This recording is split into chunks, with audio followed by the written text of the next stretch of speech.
Hi everybody, welcome to my talk, The Next Indie Game Revolution. I'm Christian Allen with Epic Games, and today I want to give a big shout out to EGX Digital 2020 for inviting me to give this talk. So, we're just going to jump right into it. I'm talking today about the next indie game revolution and how it's right now. The big reason that I wanted to talk about this today is I've been in the industry for about 20 years. I'm a game designer by trade. I actually started in AAA, so I worked at Ubisoft in the Ghost Recon franchise. I spent time at Bungie working on Halo Reach. And I was also at Warner Brothers where I contributed to Mad Max and Lord of the Rings. And in 2012, I actually went independent. I started my own studio. We ended up shipping 3 different titles, one with a publisher and 2 self-published. Team sizes ranged from all the way up from 19 down to pretty much 2. So I've sat at various sides of the table in the industry. AAA, I've worked on publishing. I've shipped my own games, both with a publisher and without. And I joined Epic Games for about 3 years ago as an evangelist. My primary focus has been working with Unreal Engine developers in North America.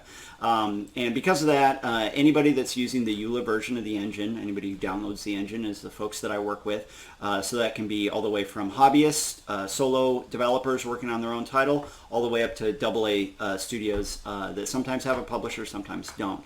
So I work with a wide variety of developers and have seen the indie game market, especially since I joined it when I started working outside of AAA in 2012, has drastically changed in the past few years. And I know there's always a lot of talk about discoverability, which I'm going to touch on, the indie apocalypse, price lowering. Usually things talking about the indie games market tend to be negative, but I wanted to talk about the positive things of the indie game market today. Not necessarily about the market, but about the tool set that's available to game developers and indie developers specifically, and why that has made such a drastic difference and is continuing to raise the bar both for what indie game developers can do and what they're capable of doing.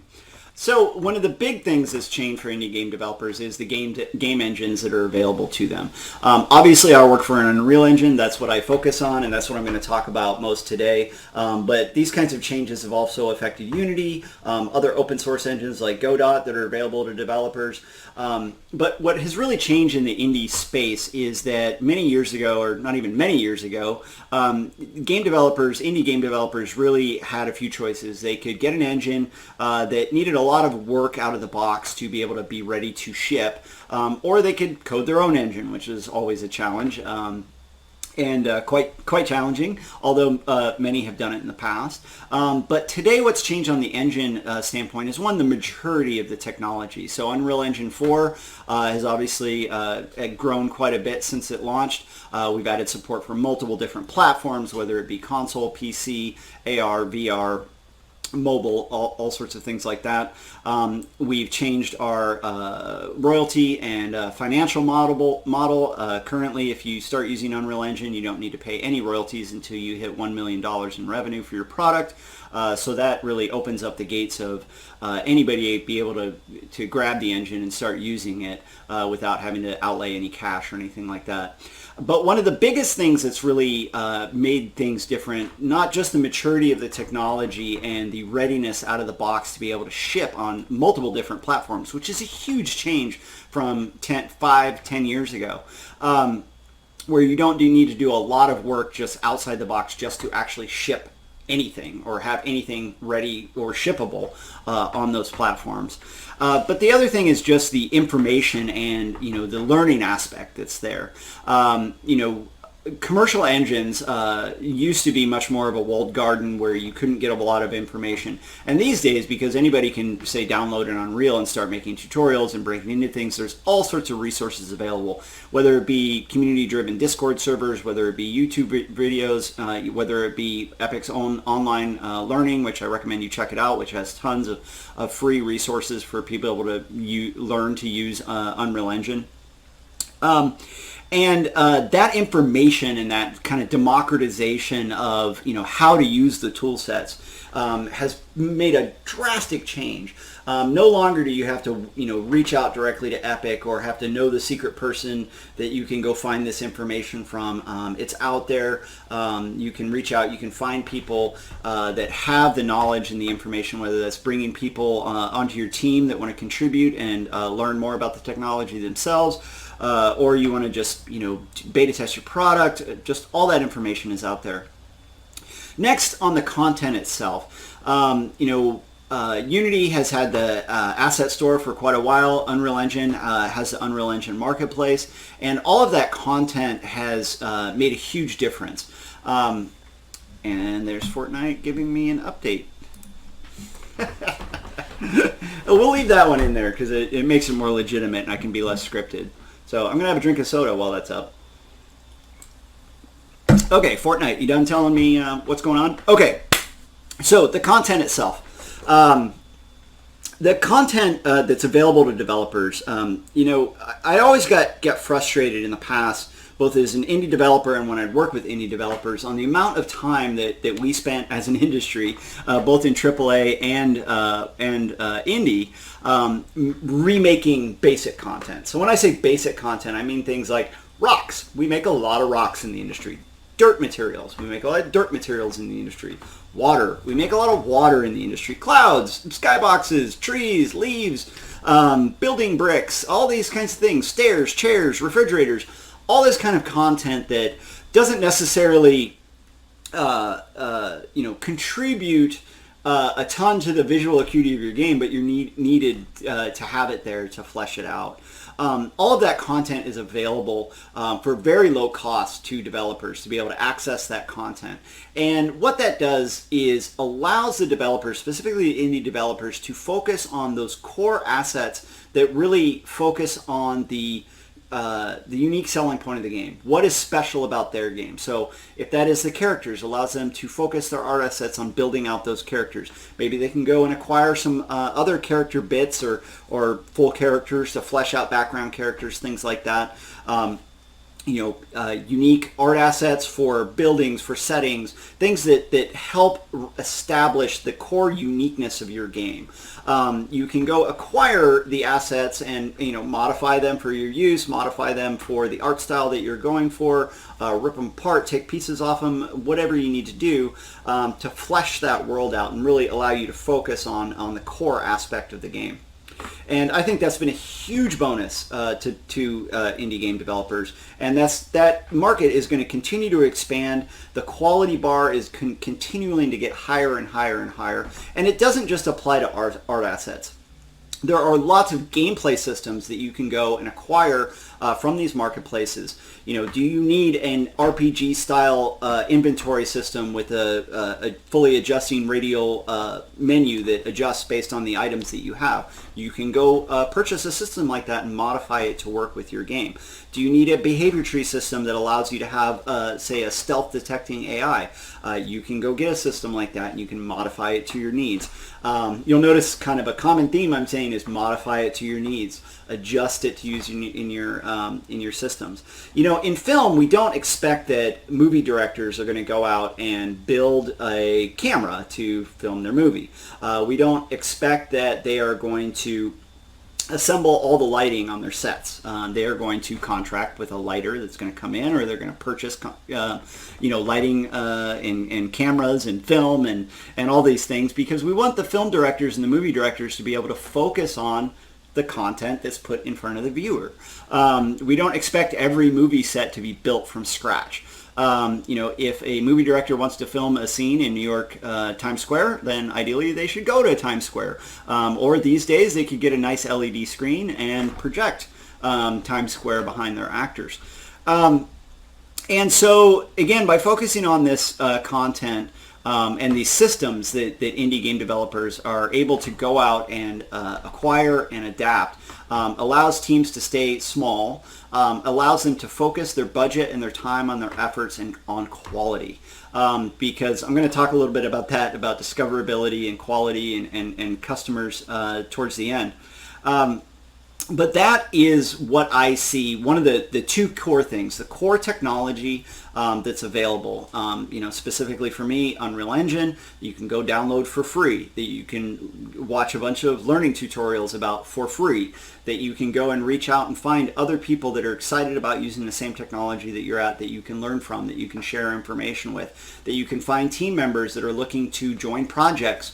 A lot of times an indie game developer with maybe 3 people, as they get down the road, they need to pick up a couple folks to provide art assets for them let's say, a contract basis. They can go out and very easily go to Facebook groups or the Discord server or the forums, and they can reach out and find those folks really accessibly, which was awesome to see our community of developers expand around the world. And actually, around the world is an excellent point as well. That's one of the big revolutions that we're seeing today. I think it's really timely to the presentation I'm giving that actually, while I'm recording this, just a few days ago, a game called Raji, an ancient epic, shipped on Switch. I got that out after having to try it 15 times, shipped on Switch.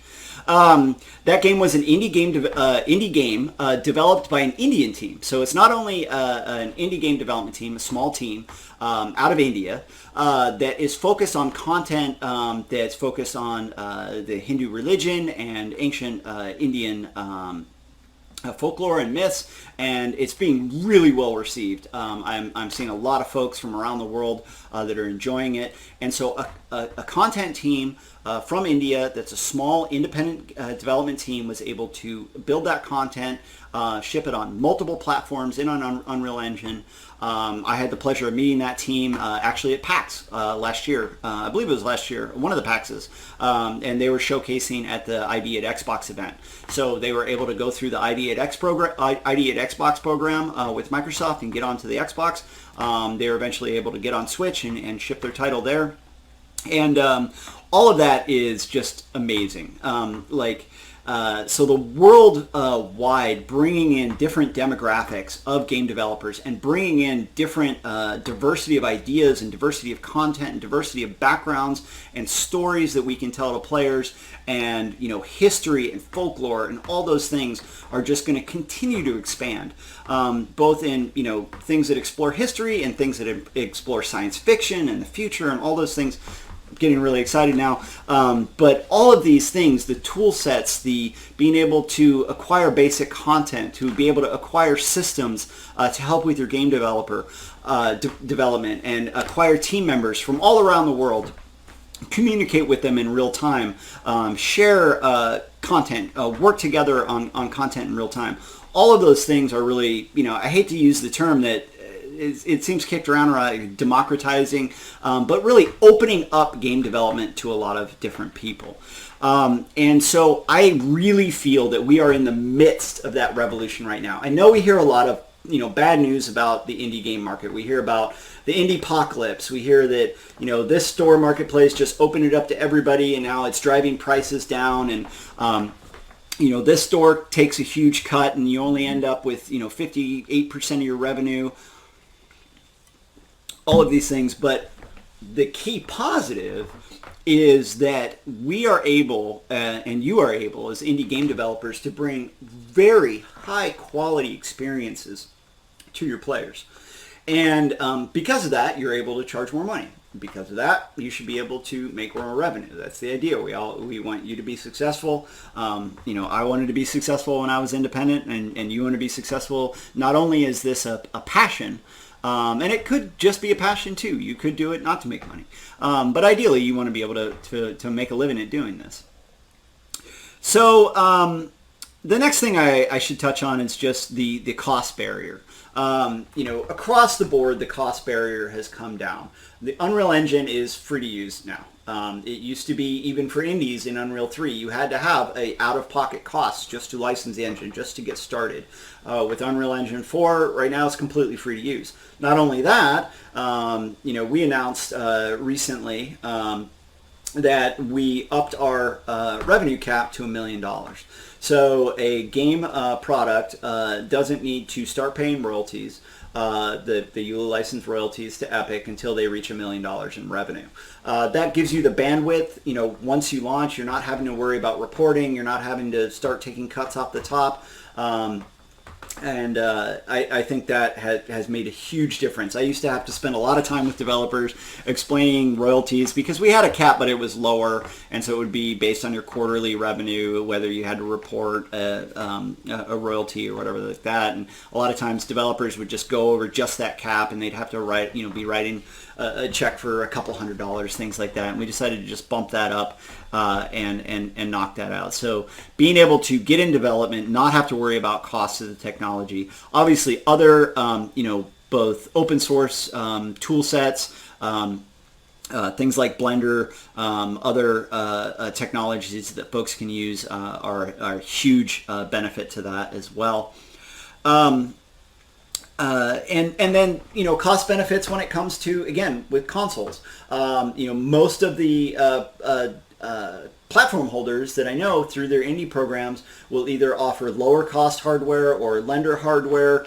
Each one has their different one, and they change from time to time. So I don't want to specifically name anyone, but that barrier has really come down. And again, the formalizing of those processes to have places like ID at Xbox and Nintendo's indies at Nintendo. PlayStation Network has done a great job of supporting independent game developers as well, and obviously on PC. All of those things have really opened those things up, and so that barrier to entry from a cost perspective of not having to. I don't even my first game on Xbox 360 when I was independent. I want to say the hardware we had to outlay $30,000 for the hardware.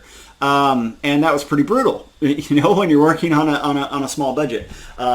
It might have been less than that, but it was in the $10,000+ range. It was quite expensive. So those costs have all come down because the platform holders, just like Epic, we see the benefit in developers making quality content on the platforms. They make quality content, you bring the barriers down. That brings more gamers in. The more quality games on the platform, the more gamers want to come to it. Same with the store. All those things. It's quality content. Content's king, right? So those costs have come down. I talked about the marketplaces. I talked about the platforms, and all of those things have really opened things up. The next thing that's changed is really the direct line to the consumer that you can have as an indie game developer. I was on part of the first wave of Kickstarters in 2012. And obviously the crowdfunding revolution has kind of come and went to a certain extent when it come to games. The general idea of going out and raising millions of dollars to develop a game from scratch with nothing more than a concept, that time frame really has passed. But what that did, both in indie circles and in others, it really highlighted the value of being able to speak directly to your customer, just speak directly to gamers and tell them exactly what your game is. Not only what your game is, but who you are and what you're trying to do. Building up a community is always challenging. It takes a lot of time. It takes a lot of effort. It takes a certain skill set that not all developers have. That's where amazing community managers can come in, whether those are folks that you hire, recruit from the community, and then hire. You should hire them as soon as you have bandwidth to do so. All of those avenues that you're able to reach out directly, it's no longer contained to your game forums or your Steam forums, or the few people that follow you on Twitter. You're able to really reach that broad audience who might be interested in your game. While social media, obviously, I would be remiss to pretend that it was all roses and whatever that term is, roses and Doritos, whatever. There's bad sides. When people don't like your product, they can reach directly out to you personally and let you know that, often in not so flattering terms. Obviously, harassment and negative things are not great, and something that we're continuing trying to work on, both as an industry and as society in general, I would hope. But that direct communication line of just being able to go out on the various different platforms, find out which platforms, communication platforms, whether it be Twitter, whether it be Facebook, whether it be Discord, whether it be forums,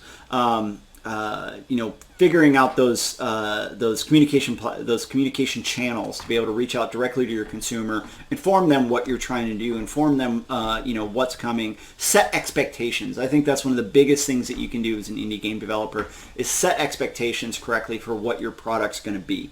You don't have to try to be cagey. You can be as transparent as possible. That doesn't mean promising things that you don't know it's going to come. It just means setting correct expectations. This is the type of game that we're making. This is the style of game that we're making. If it comes to it, this is the price point, why we set it, those kinds of things. So having that direct line of communication, really has opened things up. Crowdfunding is still a viable market for many different projects. Most projects that I see these days that are successful in crowdfunding tend to have a very focused goal. They tend to have a demo. A lot of times they'll have a demo, usually like a chapter or a playable bit, where they'll be able to say, hey, if you want to get in early, you can sign up for this crowdfunding. You can get, obviously, there's special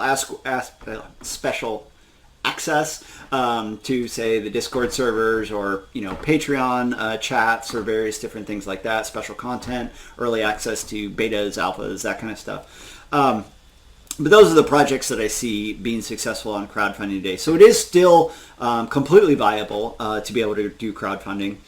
And there are other funding opportunities as well. People, publishers, especially during COVID, I've noticed a big uptick in publishers interested in getting involved with smaller, oftentimes indie games, whether that be reaching out to developers and saying, hey, do you have anything to pitch us? Or publishers reaching out, seeing content that's posted early on social media and saying, hey, we're interested in that game. Would you like to come pitch to us?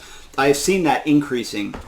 I think a lot of that comes from COVID. A lot of that scouting went on in the past would happen at places like GDC or PAX or DreamHack, SIGGRAPH, things like that, CES, whatever it may be. A lot of that kind of scouting and meeting E3 would happen because those things aren't happening in real life. Publishers are looking for other avenues to be able to find content that can flush out their portfolios of the games that they want to publish and fund.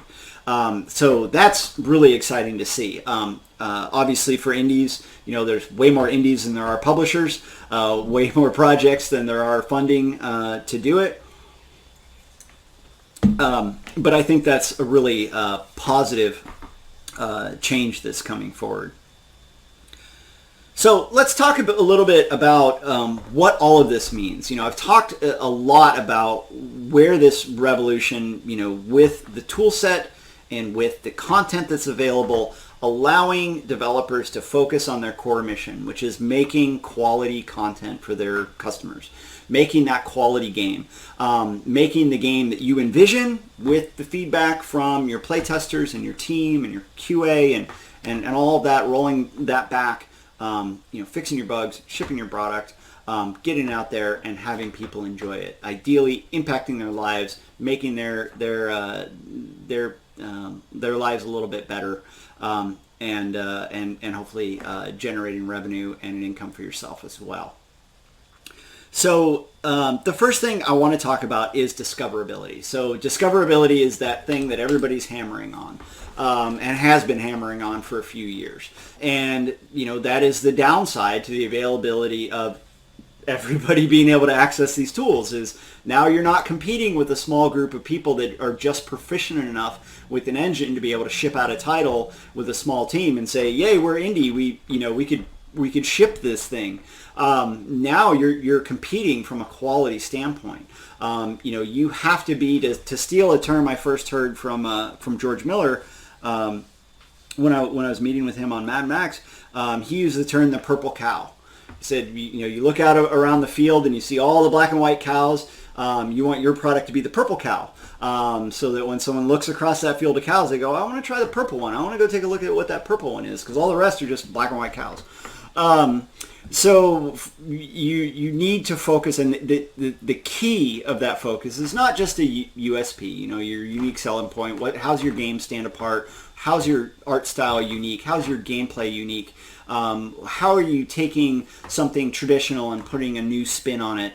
But quality, quality, quality, quality. That's what gamers expect. Gamers don't care if your game, 90% of them don't care if your game is an indie game, right? They do not care. They don't care that your game was made by 3 people. They care that the experience that they're getting is what they expected when they paid the price that they paid.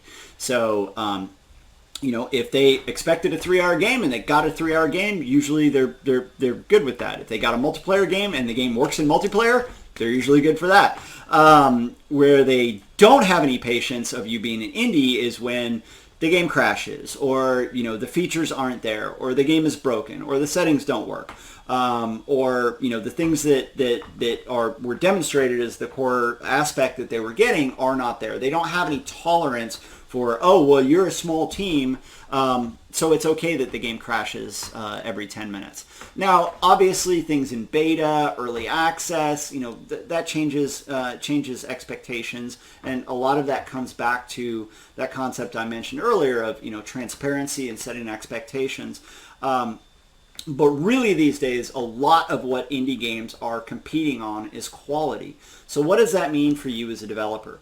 What that means is that you need to focus on scoping your product. You need to focus on what you can execute on wonderfully. So many indie game developers that I talk to, they start with grand scope. I'm going to make an open world stealth action game set in ancient Mesopotamia, and it's going to be realistic down to the brick, and I'm going to map it in Google Maps, and you're going to explore ancient Mesopotamia. And I'm like, cool, how many people do you have? 3 people, and we're going to do it in 9 months. It's like, okay, well, that's good luck with that. So, focusing on the core aspect of what your game is. People love polished experiences. And if that experience is an open world, great, then it needs to be a polished open world. Or you need to change the scope of what that open world is. Set the expectations of how players can interact with things. Set the expectations from an art style perspective. Should you go with more stylized art style? Should you, move away from photorealism? There's been plenty of games, both indie and AAA, that have moved to a stylized art presentation from maybe a performance standpoint, or maybe from an art production standpoint of, hey, putting more detail into this, into the, oh, you can't see my wall. I was going to say the knots on my wall isn't the best use of our time. So if we stylize those things to be, maybe more of a cel-shaded look or things like that. Discoverability, I'm coming back to discoverability, and I kind of bled into quality. It was supposed to be a separate thing. But if we look at the games that stand out, again, Raji and Ancient Epic, other indie titles I should have, another recent example, Allurus, which is a trading card game that came out on PC, Xbox, and I believe is coming to Switch, if it's not already out on Switch, by 562 Interactive. Those are all indie development teams, sometimes a couple people, I believe sometimes 1 or 2, that really executed on the core aspect of what they were doing. Whether that be a trading card game, a puzzle game, or a third-person action adventure, they focused on quality, and they focused on what they were trying to execute on, and they continued to update that quality and set that bar higher and higher and higher as development went along, as the engines matured, as new techniques came out, as they were able to do optimization for various different platforms. They didn't pump something out and just let it go. Allurus continued to improve its gameplay when it moved from PC to console.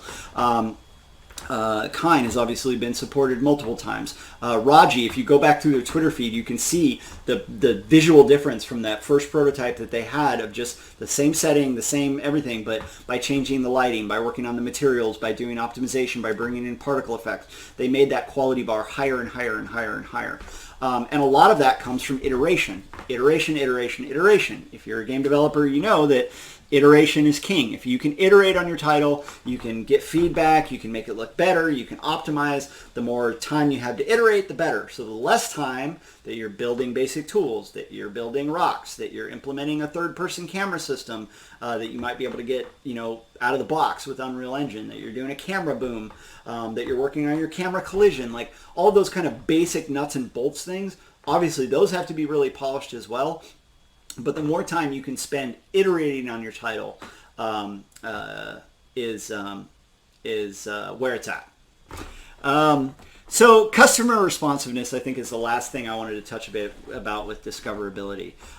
Because, once you do get discovered and you do get people purchasing your title, customers want responsiveness, whether that is through regular updates, regular communication. It really is a two-way street. And again, whether that means you as your team dedicate time to communicating with the community, or whether it's going out and identifying community members that can assist you with that. If you're not good at interacting with people, that's okay. You're a game developer. You don't have to be the star of everything. You don't have to be the PR master that you can go out there and speak in front of large audiences. Ideally, identify someone from your team that can do that, or find someone else that can do it with you and for you. So, customer responsiveness, being out there, releasing updates, communicating with your customer and the community base. So, because this is PAX and this is EGX, I also want to talk to the consumers. I've been talking a lot to the developers, but what does this mean for gamers?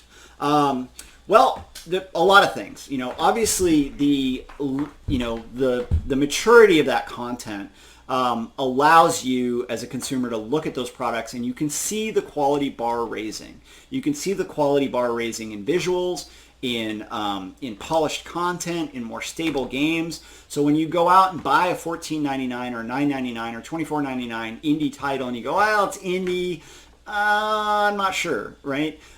You can go out and buy these products with confidence that quality bar is going up and up and up. And I think that makes the experience better for everybody. That makes it better for you as a gamer, that you can have confidence that you can buy this product and enjoy it. Hopefully that open lines of communication allows you to appreciate more when a team is, when a game is made by a team of 5 people working out of their savings account versus, a multinational corporation that's putting $100 million behind a product. Not that that's a bad thing. I like that too. But allows you to get more information about who you're talking to and who you're supporting when you purchase these products, and able to go out and support indie games, not just from I need to go on Indiegogo and throw $5 to a bunch of products. Well, no, save up that $5 3 times to $15 and go buy a super quality indie title on Steam or the Epic Games Store, or on Xbox XBLA, or the PlayStation Marketplace, wherever it may be. But I think that bar is going to continue to raise. The other thing, at Epic, as we continue to try to lower the barriers to developers, and we try to work to open up things like storefronts, with the Epic Games Store, we offer a very competitive cut to developers. So when developers sell a game on Epic Games Store, and I probably should have pitched this earlier when I was talking mainly to developers, but we charge 12%. So it's flat 12%. We also waive the engine royalty for that copy of the game they sell on the Epic Games Store. So what that does is, again, time equals money in game development. So that can allow, when they're budgeting before they ship and they're looking at their revenue projections, and they can say, well, I'm going to make 88% of revenue for every copy of the game. That could allow them to do a couple things. One, we don't have to worry about shipping as many units. So we can focus on that core group of people, the people that have already part of our community, the 5 or 10, maybe the 10,000 people that are already part of the community. We can really focus on them, because we don't need to sell 50,000 units to just break even. Maybe we can sell 10. Or it gives them more iteration time. They don't have to take that out of their budget ahead of time and set aside X amount of operating capital because they're not getting as much revenue after the game ships. Now, if they're getting more revenue from every sales, allows them to focus on things like post-launch patches, which is always going to be a thing. Well, not always. I'm sure someone out there has shipped the perfect game that didn't have any problems and never needed a patch ever again, and nothing ever needed to be fixed. But those are rare because you may have 10,000 person hours of testing in game development, and 10,000 people download it and play it for 100 hours, and guess what? There's been a lot more person hours playing that game and finding bugs and breaking things than there was during development. So, what all of these things mean for gamers and for developers is a raising quality bar. Yes, it means more competition. Yes, it means discoverability is a challenge. But the truly quality games and games that really execute well on unique core gameplay, well-executed core gameplay, great narratives, great art, great settings, diverse stories, different experiences, all of these things are going to continue to be pushed up by the quality level of people having better tools, easier access to tools, financial barriers coming down, communication barriers coming down, the ability to ship on multiple different platforms, the ability to access multiple different stores, the ability to reach out directly to consumers without barriers, the ability to pitch directly to publishers and having games publishers who have games publishers and investors that have money that they're willing to put into exciting new projects. All of these things, I think, means that we are in the midst of that indie game revolution. That's why I named this talk that. And I think that we are going to continue to see that that spectrum of games expanding, and I'm really excited about that as a industry veteran and someone who's passionate about indie game development. I have done it myself. I know the trials and tribulations, and I often say in indie game development compared to AAA, it's that same roller coaster, but the highs are way higher and the lows are way lower. It can be extremely challenging working in indie game development, and I would hope that gamers and consumers appreciate that as well. But again, we understand as developers that doesn't mean that you want to compromise quality, and you want to have a quality, exciting, fun, fulfilling gameplay experience across the board. And so with that, I think I'm going to wrap up the talk. I want to give a shout out to EGX Digital 2020. I want to give a shout out to PAX and all the organizers. If you want to contact me, my name is Christian Allen. I'm out on Twitter. I'm on LinkedIn. Don't bother on Facebook because I'm not going to respond. But Twitter and LinkedIn are the two best ways if you want to reach out to me regarding Unreal Engine and other features at Epic Game, whether it be Epic Game Store, Epic Online Services, Twinmotion, Quixel, House Party, all the various different aspects, whether it be games, virtual production, AEC, M&E, all the various different things that Epic supports. But again, my primary focus is indie game developers. And I do focus on North America, but we have other evangelists from all around the world. If you want to reach out, Google Unreal Indies. There's a page with the contact information of all the different evangelists. Thank you for your support, game developers and gamers. Obviously, we wouldn't be here without you. Thanks very much. Have a good one.